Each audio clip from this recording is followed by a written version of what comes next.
All right, we might have Laura speak first, if that's okay. Good afternoon, everyone.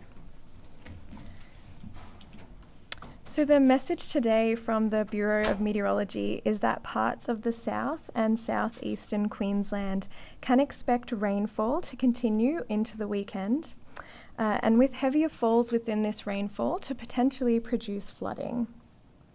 So for parts of the southern and southeastern interior, widespread showers and thunderstorms will continue today and into tomorrow. Locally heavy falls are possible with thunderstorms on both of these days, but the particular area of focus where we're more likely to see these heavier falls are for parts of the Darling Downs and eastern Maranoa and Warrego. So the focus of the activity will then contract to southeastern Queensland over the weekend. So for southeastern Queensland, the risk of moderate falls may increase from today, but certainly we will see that risk increase as we move into the weekend, both Saturday and Sunday. Localised heavy falls could occur at times over the weekend, and the area where we're likely to see the most risk is the areas south of Brisbane, so that includes Logan, Gold Coast and the Scenic Rim areas as well. This could, on Sunday, we could see that risk broaden a little bit as well. So there are quite a few areas of focus for this rainfall. So of particular interest is that with these storms and rainfall, we could see these storms producing heavier amounts of rainfall. So really what that means is seeing quite a large amount of rainfall fall in shorter periods of time. So that's when we do see that risk of flash flooding really increase. So that's why we want people to be aware of the situation today, because the storms that are happening and that will happen over the weekend can cause flooding. So we could see up to 50 to 100 millimetres, as I said, in a short duration, so a short period of time, possible within these storms. And we could see isolated totals higher than that if we are seeing the severity of storms increase. So it's very important to note that some parts in the south and southeast, we're seeing moisture of the soil and of the catchments quite high. So that means that catchments, rivers, creeks can respond quite rapidly.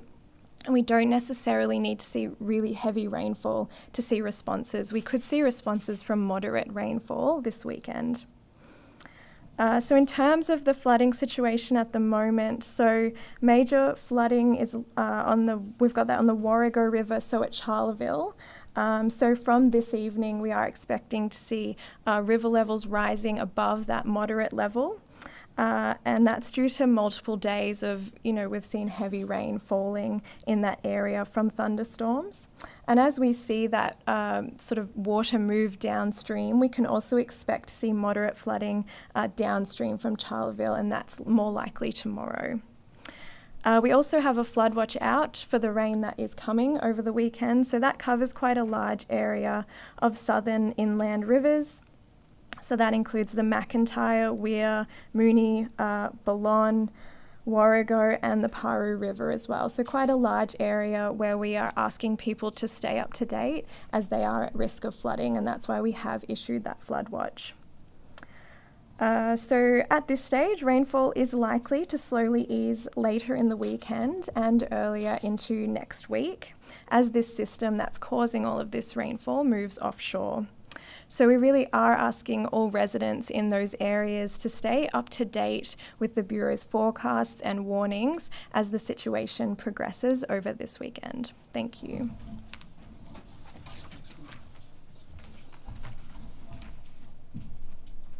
Thanks, Laura. Good afternoon. As we've heard from the Bureau today, we are expecting to see continued showers and periods of heavy rainfall in southeast Queensland for today, tonight and into the weekend. What we are seeing is the catchments in this area are very wet and saturated, and when we do see periods of heavy rainfall, we're seeing flash flooding occurring right across SEQ.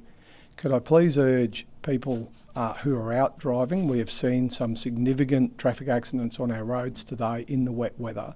So if you are out and about, if you don't need to be on the roadways during this period, please reconsider your travel. And that's not just in the southeast. We've seen heavy rainfalls and we're seeing flooded catchments right through from Toowoomba to Roma to Charterville. And I'll speak a little bit more about Charterville shortly. Again, we saw tragic incident earlier in the week at Greenbank when we saw flooded catchments there. So again, please don't take the risk. If it's flooded, forget it. What we are seeing are people are still wanting to take the risk into creeks and catchments that they think they know. But what you don't know is what's under the water, or the flow of the water. So please, if it's flooded, don't drive in it. We're also monitoring the situation around Charterville, and we're working closely with our disaster management agencies there. We are expecting a peak this evening of around about 6.7 metres at Charterville. I've been informed that the local disaster management group will be putting the levee gates in place this afternoon at approximately 3 p.m. The levee has a capacity of approximately 7.9 metres, which will protect the town, and we're not expecting the flood waters to exceed that. But like I said, the disaster management groups are very active in that area and are putting the appropriate preparations in place. The flooding at Charterville will see significant road access to Charterville itself and surrounding towns restricted or cut off. Can I ask anyone who is travelling in that western area to please go on to the TMR website, the transport website, or the local council disaster management dashboards and have a look at road closures in those areas, as the potential is there for you to become cut off and isolated in the west. We've also engaged with our other government agencies and emergency services in the Charterville area. Our Department of Health have taken the appropriate precautions for our vulnerable people in that area. And I know that the police have appropriate traffic management plans in place there. It is critically important that you monitor your travel in this area. When we see the floodwaters hit the peak this evening, expected to be 6.7 metres, we could expect these floodwaters to stay up over the next 2 to 3 days before we'll see those levees, gates removed or the roadways open. So please, if you're travelling in that area, again, please go onto the Department of Transport website or the local council disaster management dashboard regarding access. Thank you. I'll hand over to Brian Cox from the State Emergency Service. Good afternoon, ladies and gentlemen. The SES have received already 59 requests for assistance since Wednesday. A lot of these are to do with water inundation into homes. We have deployed additional Queensland Fire and Emergency Services swiftwater crews, in particular in the area of Charleville. We have activated and are ready, have SES volunteers in various units and groups on standby to support people in need. What we're asking people to do is to remain vigilant. With the current weather conditions, flash flooding can occur in minutes, not hours or days. We're asking people to be careful. I'll reiterate what the Deputy Commissioner has said. If you must travel, check your website, local government or the TMR website before you go, and consider safety to yourself, your family, as well as those responders that may need to rescue you should you get into trouble. If you do get into trouble, call 000 for emergency assistance or 132 500 for SES assistance. Also, for those in those affected areas, as outlined by the Deputy Commissioner, please consider, if you have to travel in those areas, to at least warn people and friends and family about your travel arrangements so they are well aware if you do get into trouble. I'll reiterate once again, the next 24, 48 hours is going to be important. The roads conditions, the weather conditions are going to be ad hoc. There will be short bursts of water in already water-affected areas that can impact you, your family and your friends. Thank you. Happy to take questions. Just a question for the forum. The situation that happened in Greenbank yesterday, that was very quick, and a lot of residents say that they didn't get much warning. Is there concern that we could see that happen over the weekend given the forecast again in some of those areas? Yeah, so the nature of flash flooding and the rainfall that can fall in a very short amount of time, so seeing a lot of rainfall falling in short amounts of time, that's when we do see flash flooding. So the nature of that is that it can occur very quickly. So we were issuing the storm warnings indicating that these storms were producing really large amounts of rainfall falling in short amounts of time on Wednesday evening, for those residents in that Greenbank and Logan area. So really the message going forward for this weekend is for residents in southern and southeastern Queensland to really be across our website and our app as well, so they can get the warnings as they're happening and have as much notice as possible, especially with the nature of flash flooding being quite rapid. Could you please explain as well just how the system is moving? Is it just the one singular system that's going to be impacting the southeast corner eventually? So this system is what we call a trough, so a trough affecting both Queensland and New South Wales, so quite a large weather system affecting two states. And at the moment, that is what is causing so much rainfall. There is a slight risk over the weekend that we could see a second trough, so what we would call a coastal trough forming along the coast and producing a bit more rainfall for that southeastern area. But that's still a little bit uncertain as we head into the weekend in terms of whether that will form or not. But the main feature really is that trough combined with quite a large amount of moisture in the air. So the atmosphere has a lot of moisture in it at the moment, and the result of that is we're seeing these storms producing quite a lot of rainfall. Is it getting sort of harder to predict what this weather is doing? It's been so wild over the summer period as well, and even now it's getting harder. Is it sort of due to that air moisture? What's the Bureau sort of think about that? Sorry. Is it getting harder to predict what this wild weather is sort of doing from the Bureau's perspective? Yeah, so I can't fully comment on, the model output and what that is producing on sort of longer term trends. But in terms of our forecasting for these events, the process of, getting the best science and getting that modelling and really delivering to the community what is the most likely scenario, given that there's always a level of uncertainty with forecasting. So I can't really, comment on the trends over a longer period of time. Can I ask a question of the Deputy Commissioner?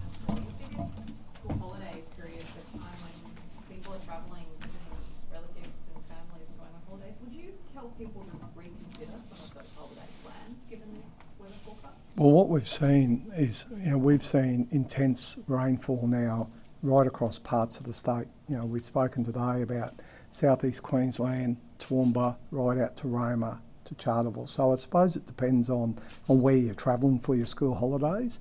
Even if you're travelling locally, you should be considering the weather conditions, going onto the BOM website, having a look at the radar, even in southeast Queensland, because it is hard to predict because the rain periods can be quite isolated in a small area, which will see creeks rapidly rise and fall.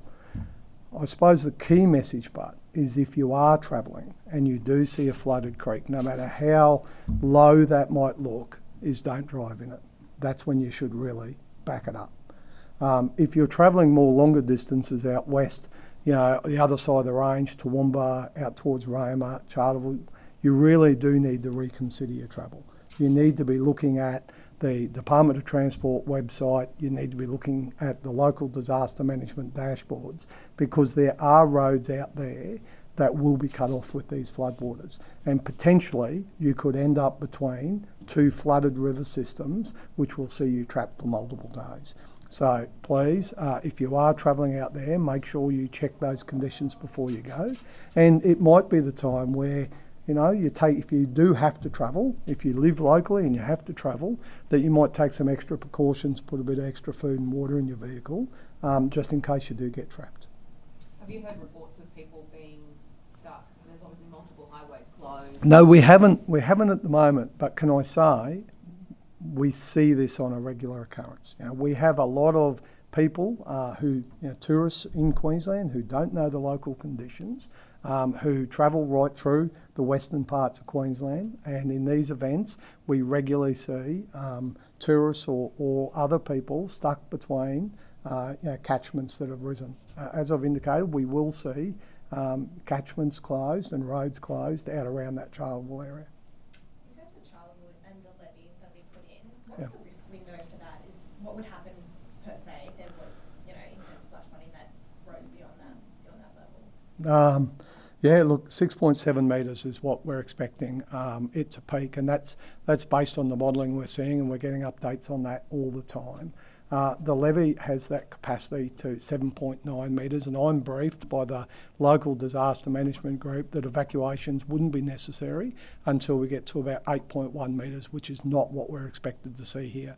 But can I say, should that occur, we would be in a little bit of uncharted territory because since we have put the levee in place, we have not seen the levee breached. So there's obviously been a lot of modelling gone into place for the levee. The local disaster management group and the district disaster management group are very confident that the levee will provide protection to the community. Would you be able to advise on the Augathella levy as well? So apparently local community groups saying that might be pulled. No, that's not the brief I have. I've been told that the Augathella levee does provide adequate support to approximately 6.2 metres, and again, we're not expecting it to exceed that period. Just a little bit more on the SES. Thank you. Sure. So I know they're probably focused more on the southern interior, but are you planning the workforce around spreaded, I suppose? Is there reserves, I guess, that are getting ready and geared up in case they're called upon? Because it seems it's going to be quite widespread potential impacts. No, good question. So we have 298 SES groups across Queensland that work within 75 units, and we all support each other. If one region is impacted, sometimes those SES volunteers are also impacted in that area. So we are ready to support our neighbouring regions, units and groups. So we have a process in place that we work together, and should we exhaust that, we've also got interstate, arrangements as well. So we're well resourced with over 5,200 active volunteers at the moment who are trained in a variety of roles to support their local communities. Thanks, everyone. Thank you. Thank you.